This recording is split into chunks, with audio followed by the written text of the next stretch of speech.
Peace everyone, Unmasked here, and today I'm going to be showing you how I colored this portrait. Before I begin, let me first mention that this portrait was part of a live tutorial I did over on my Patreon page. So by signing up, you will instantly get access to all 17 hours of this drawing. Beyond that, you also get access to over 100 hours of previously recorded tutorials.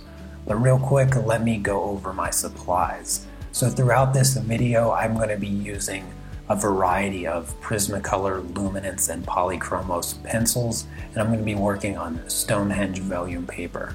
I'll also have all the links to those products in the video description if you want to check them out, but for now, let's get started.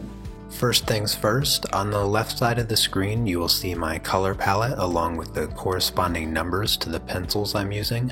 The first number is for Luminance, the second is for Polychromos, and the third is for Prismacolor. Remember, I am using all three, so at any given time I could be using one of those three. However, I am confident that if you are limited to only one set of those pencils, you would be able to complete this portrait. So the obvious first thing you must do is sketch the picture. The most important thing at this stage of the drawing process is to make sure your outline is perfectly accurate. Even the slightest difference in the facial features will make the portrait look like somebody else. Allow me to let you in on a little secret.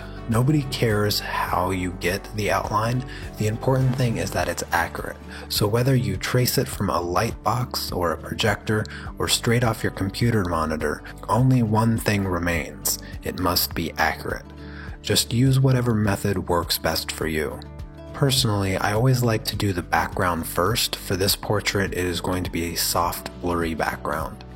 If you've been struggling with getting this kind of background, let me give you a few things to keep in mind. The first thing to remember is that the background sets the stage, meaning it controls a lot about the final image. And because of that level of importance, you must always take your time. This is especially true when it comes to a blurry background. The number one mistake you're most likely to make when it comes to creating that blurry effect is assuming that just because it's out of focus and you don't have any details that you can just rush through it. Well, let me assure you that you're making a huge mistake. So if you're struggling with this kind of background, stop rushing it and slow down. The second common mistake is oversaturating colors. I know the background is so bright and colorful, but your eyes are perhaps the best liars you know. The truth is, we are all susceptible to optical illusions, which is what makes coloring so complex. The way I control my color saturation is by using lighter, desaturated colors for the base layer, and then also for blending. That way, when I start putting in some of my greens and blues, they are being applied to a layer of color that will soften them. I also use solvent for blending, and when I use it, I use a very small amount. Using too much solvent to blend will cause a lot of issues, but most importantly, it will undo a lot of the softness of the background. It's always better to use too little and spend a bit more time getting the right blend than applying way too much and turning your work into a mud puddle. The third idea to keep in mind about these blurry backgrounds is contrast. Even though the background is really important, you have to remember that it isn't the focal point. Adding too much contrast to it will pull the viewer's eye away from your main subject. After you've colored in the rest of your drawing, you can always go back and make adjustments to color and contrast. So a good rule of thumb is to play it safe and go lighter and less saturated, because with colored pencils, it's a lot easier to go darker than it is to go lighter. The next component I decided to work on was the flowers in the hair. There are a few things I think of at this point, the first being that now since I'm working with foreground objects, my color saturation and contrast must increase accordingly. Now, depending on the object, my strategy changes. For flowers in particular, I like to break them up into sections so you'll see me color in one petal at a time. The other thing you'll see is that I do all the blending with a brush and solvent. Blending this way keeps all the colors soft, which I think lends itself really well to the texture of flowers. The other less obvious strategy I'm using is what I call frequency separation. This method of coloring is a two-stage process where the details are ignored in the beginning. Essentially, I begin coloring everything underneath the texture. In the case of the petals, I focus on the contour of the petal and establish that first. Only once I have those base colors do I begin adding the details and texture. This is where you'll see the red lines running through each petal come in. This technique of coloring doesn't work on everything. For instance, it would be pointless to think this way when it comes to working on the skin.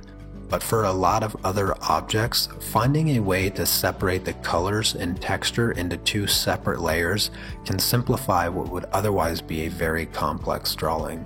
You can see that this process works exceptionally well for the center of the flower. It also saves me the trouble of having to work around all the detail. Learning this technique will take some time, but training your eyes to see objects this way will revolutionize your coloring process and make the impossible attainable.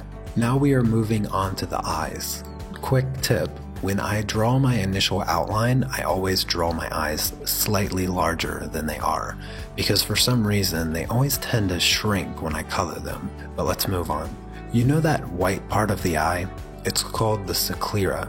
The reason I'm telling you that is because when somebody says the white part of the eye, you associate it with being white. And when it comes to coloring eyes, white is the last color that part of the eye will be. The most common color I see in the sclera is greenish gray. That comes from the mixed reflection of blue and yellow. Because of this, I now start my eyes by coloring in the sclera. I also do it this way to make sure I get the correct eye size. Once I have that done, I like to take my black pencils to outline the eye, the iris, and the pupil. Then I just use a variety of colors in the iris. Once I feel like the inner eye is complete, I grab some of my skin colors to work on the outside of the eye. So many people mistakenly jump to putting in the eyelashes, but if you fill in the skin first and lay the lashes over top, it will look much more natural. And that's all there really is to it. Now we're on to the real challenge of any portrait, and that is the skin. Use the color palette I'm supplying you with as a guide, because the truth is there is no easy way of getting the right skin tones. Just remember, it isn't a race. Take your time. My strategy is always to start with the eyes. 1, it's my favorite part, and 2, because the eyes are nearly always where you want the viewer's eyes to meet the picture. A lot of the darkest skin colors usually will show up here too. Establish these dark tones early on to help you evaluate the contrast for the rest of the skin. I work the color right up to the eyebrows and slowly make my way to the forehead. One of the biggest hurdles to get over with skin is consistency, so my trick to doing this is to identify the most prominent color, 1 or 2 shades darker than the highlights. In this case of this portrait, I chose to use the Luminance 832 pencil. When I start coloring in the skin on the forehead, I first apply a light base layer of the 832 pencil. I then start applying my darker tones like the 872 and 842 in combination with other mid to dark range colors. I use the darker colors to begin contouring the forehead, slowly adding the curvature. I do this using a series of light layers and never rushing. Eventually, your paper will begin to smooth with a wax coating from the pencils. As the layers build up, you will have to add more and more pressure to your paper. If at any point your skin is looking dull or lifeless, use a toning color like a bright pink or an orange and gently add it to the transition areas where the darkest skin tone begins to shift into the lighter ones. Another trick is to use a really light color, and even white in some cases, to smooth the brightest areas. One of my favorite pencils to use for this is the Luminance 801. A few of the major mistakes I see way too often are dead shadows, undercolored skin, and blown out highlights. So let me try to give you a bit of insight to help you avoid these problems. When it comes to shadows, try to remember that color still exists. There is an endless difference between a black shadow and just a normal shadow. Of all the portraits I've done, I have never once used black in the skin. I don't care how black you think that shadow is, you're wrong. Instead of black, reach for your dark browns. Don't forget about purple too. Purple works miracles for transitioning from shadows. These kind of adjustments to your colors will help bring life back into your skin. Now let's talk about undercolored skin, because this might be the worst mistake I see. Odds are you suffer from a bit of chromophobia, the irrational fear of color. And I get it, sometimes laying down color, especially knowing how unforgivable colored pencils can be scary. Nobody wants to mess up and have to start over. But if you never fully commit, you'll be left with what always looks like a work in progress. If you want to get past this, do yourself the favor and identify the lightest areas of the skin. I mean, really study the color. Zoom in and print out a single pixel if you have to. Find that color, match it both in tone and value. Then once you have it, force yourself to apply it to your piece. Since it's the lightest color, you can apply the darker shadows right over top. One other thing about those light areas, stop using the white of the paper to create the value. What I mean by that is don't avoid covering the paper completely just because it creates a highlight in the right spot. Now, the last thing I want to mention is blown out highlights. Unless the person has really oily skin or all greased up from some other activity, the highlights won't be white, no matter how bright they look. The reality is they are most likely a light yellow peach color. The only thing that makes them appear bright is the dark colors surrounding them. So instead of trying to get your highlights as white as possible, focus on getting the colors surrounding them correct. Look, skin is difficult and there is no magical way of getting it done. It will take time and it will take practice. Color some of your favorite people and take the time to study the image before so you know what the colors are doing. But most of all, have fun.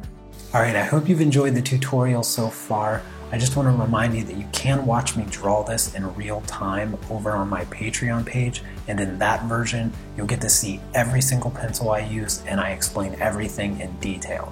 Also, you get access to a ton more real-time tutorials, and I live stream new ones every single week. But for now, let's finish up this portrait. Once I finished the skin, I moved on to the dress. One thing to know about this dress is that it's mostly translucent, so a lot of my colors are pulled right from the colors I used in the skin. I start by laying down a light blue base layer. That way when I add the flesh tone, it still has that subtle tint of blue. Adding a translucent blue material over the skin will desaturate the skin colors, so using the blue colors helps pull out some of the reds and oranges. I alternate colors using blues and then using skin colors to balance the colors. Finally, I use solvent to blend them. Unlike blending skin, I will use solvent to do a lot of the blending, but I never use solvent method for blending skin. It just leaves it too muddy and splotchy. Also, just like the flower, I colored in each piece of the dress independently of one another. Sometimes compartmentalizing the drawing process makes it feel less overwhelming. Not to mention, it's also easy for me to teach this way rather than jumping all over the place. It's a lot like putting a puzzle together. It's just easier to get the sides done first and fill in the rest in sections. One other thing I do here is approach the darkest lines slowly. In a few spots I do use my black polychromos, but one thing you want to avoid is outlining everything with a heavy line. Doing that will cause it to look cartoony. It's important to get those line details, just don't overdo it. Remember, subtlety is key. Well, we finally made it to the hair, everyone's worst nightmare, but it doesn't have to be. I think I've done more tutorials on hair than any other subject, so I have the process of it broken down to a few simple steps. The first step is to identify the dark shapes. In this case, I use my trusty 407 pencil. I ignore every other aspect of the hair and only colored in the dark, jagged shapes. The next step uses the highlight color. What I do here is color in the rest of the hair, but I make sure all of my pencil lines are in the direction the hair is flowing. I use this color to map out all the twists and curls, but what I'm not doing is drawing individual hairs. Actually, I barely look at the reference photo at this stage. I only glance to establish the directionality of the hair. The next step is to use the mid-range colors that are meant to be the actual color of the hair. For this blonde hair, it tends to be a mix of faded tans and a touch of reddish brown. I love coloring hair because there's just so much freedom in your color choice. I use the mid-tone colors to add the hair texture. Again, I'm not drawing any individual hairs. I'm only using my reference photo to see where the light is hitting the hair. So I work the darker colors around the highlights. This will create a bit of a shine. Remember, always work in the direction the hair is going. Once I have enough layers and color down, I blend using a solvent, making sure my brushstroke is also in the correct direction. Doing this will make the colors more vibrant and soften the texture. The next step is to repeat the first 3 steps, paying more and more attention to the detail in the hair, but still refraining from drawing individual hairs. Once you've used solvent to blend again, you should be ready for more detail work. This is where I really like using the polychromos. I take the dark colors first and put in the tiny dark strands and flyaways. I then do the same thing with my highlights, strengthening the shadows and the highlights, and using both light and dark colors to add more flyaways. This method of coloring hair is compatible with just about every color and texture, but just like any other subject, it takes time, so stay patient. Alright everyone, here's a look at the final results. I hope that you found this tutorial helpful. If you did, make sure you share it so that others can enjoy it too. Give the video a thumbs up and leave me a comment of any of your questions or suggestions for future tutorials, and subscribe so you don't miss out. And I'll see you next time. Take care. Peace. Thanks for watching everyone. I hope that you enjoyed the video.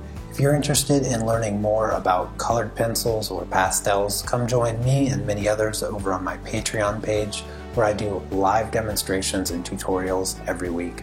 Hope to see you there.